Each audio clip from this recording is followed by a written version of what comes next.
Assalamualaikum warahmatullahi wabarakatuh, Sobat Sesepuh TV dimanapun Anda berada. Jumpa kembali dengan saya Cak Bin. Kali ini kita akan menelusuri jejak leluhur sesepuh Desa Talok yang berada tepatnya di Gunung Betung. Dan kali ini sudah di Gunung Betung dan kami akan melakukan penelusuran di mana di tempat daripada sesepuh Desa Talok yang ada di Gunung Betung ini.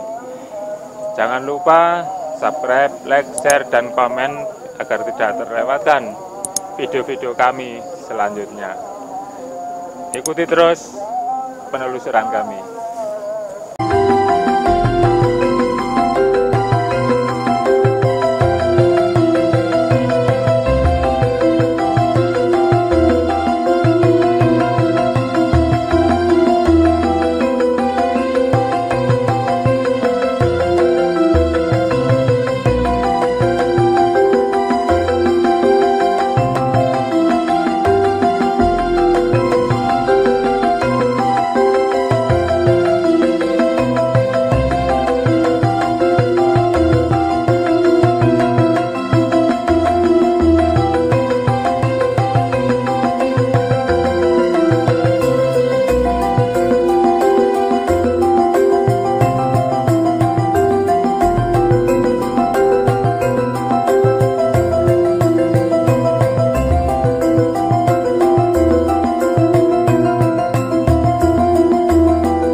Halo sobat, kita sudah naiki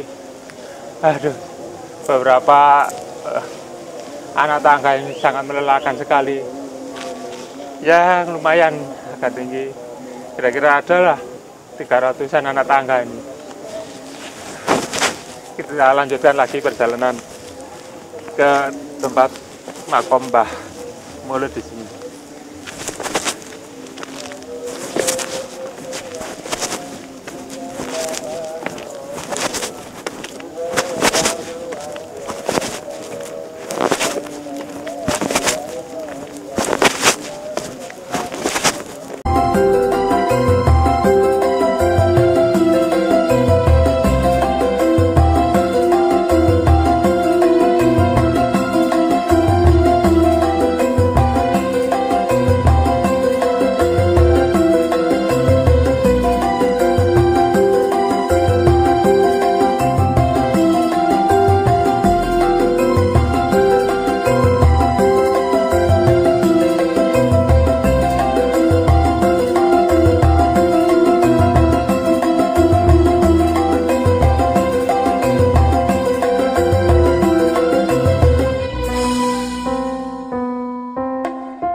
Dan disinilah Mbah Mulud dimakamkan, dan seperti ini makam Mbah Mulud. Dan kenapa kok di sini seperti ini? Konon cerita daripada sesepuh-sesepuh di sini, Mbah Mulud itu tidak mau dibangun, tempatnya ini tidak mau dibangun yang bagus.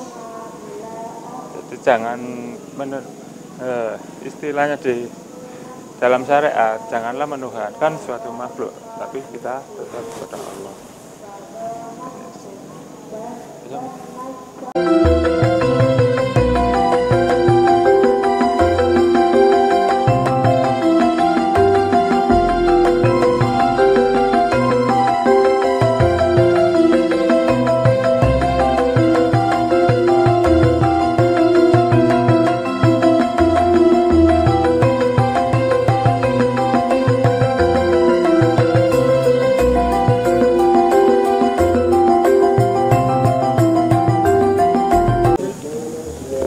Menurut cerita masyarakat Desa Talok, Mbah Mulud ini berasal dari kerajaan Mataram Islam.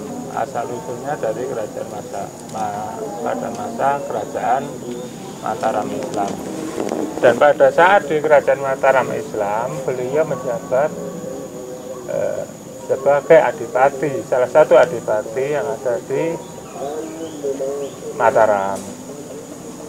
Dan semasa menjabat dari jadi adipati di Mataram Islam, beliau diajak kerjasama dengan Belanda.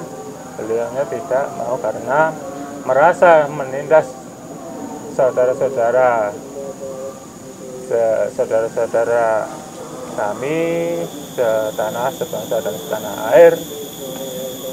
Maka dari itu beliau karena tidak mau bekerja sama dengan Belanda, dan beliau akhirnya diburu oleh sama orang-orang VOC, dan beliau akhirnya juga bergabung dengan Pangeran Diponegoro, dan juga beliau masih ada, insya Allah masih ada kekerabatan dengan Pangeran Diponegoro.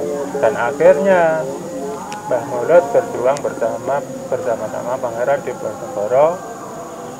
Karena diburu oleh VOC, akhirnya lari sampailah ke Desa Talok, Malang, Jatim ini. Dan akhirnya beliau pun wafat di sini dan akhirnya dimakamkan di puncak Gunung Petung ini. Dan ada pula nama daripada Gunung Petung ini. Gunung Petung, kenapa kok dinamakan Gunung Petung? Dan ini banyak masyarakat yang tidak tahu, mungkin kurang lebihnya seperti ini. Gunung Petung diambil daripada semua nama salah satu sesepuh yang ada di Gunung Petung ini, dan beliau itu adalah masih orang-orang abdi dalamnya Mbah Mulud. Orang kepercayaannya Mbah Mulud dalam masa pemerintahannya, waktu baik di masa jadi adipati maupun sampai masa perjuangannya sampai wafat di Gunung Petung ini. Dan siapa Mbah Petung ini? Mbah Petung ini konon ada yang cerita, salah satu masyarakat Desa Talok, Mbah Petung ini punya nama Mbah Patmojoyo. Kenapa kok dipanggil Mbah Petung? Nah, di sini menegaskan Mbah Petung ini sejarahnya itu ahli dalam hitungan Jawa. Dan dia akhirnya dipanggil Mbah Petung, bukan Mbah Petung. Ada yang memanggil Mbah Petung, ada pula yang memanggil Mbah Petung, karena ahli dalam hitung-hitungan Jawa, primbon Jawa. Dan kenapa kok ada pula yang memanggil Mbah Petung? Karena Mbah Patmojoyo ini satu-satunya orang yang pertama kali menanam pohon bambu petung di Gunung Petung ini. Artinya dinamakanlah Gunung Petung. Demikianlah yang dapat saya sampaikan tentang sekilas tentang sesepuh Desa Talo, Mbah Mulut bersama abdi dalamnya Mbah Karmojoyo atau Mbah Ketum. Dari kami akhiri, dari kami cukup di sini. Kami akhiri. Wa taufiq wal hidayah. Wassalamualaikum warahmatullahi wabarakatuh.